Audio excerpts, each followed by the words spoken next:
Alright, this is a short clarification on how to correctly insert your personal API key here in my Jupyter notebook and how to create a valid URL and HTTP request.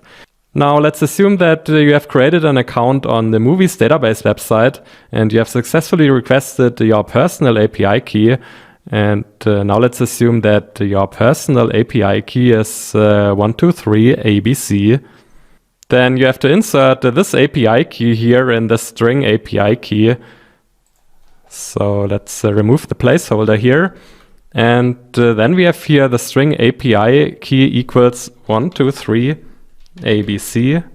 And let's run the cell. And now we have here the authentication fragment for the URL. So API key equals 123 ABC.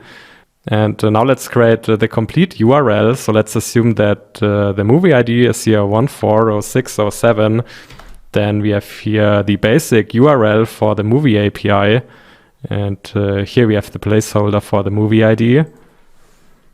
And actually we only have to replace here the placeholder by the actual movie ID. And then we add the authentication fragment API key here. And we save the full URL in the variable URL. And let's print it. And that's the full and valid URL for the HTTP request. Alright, thanks for watching. And now let's go on with the next lecture. Bye.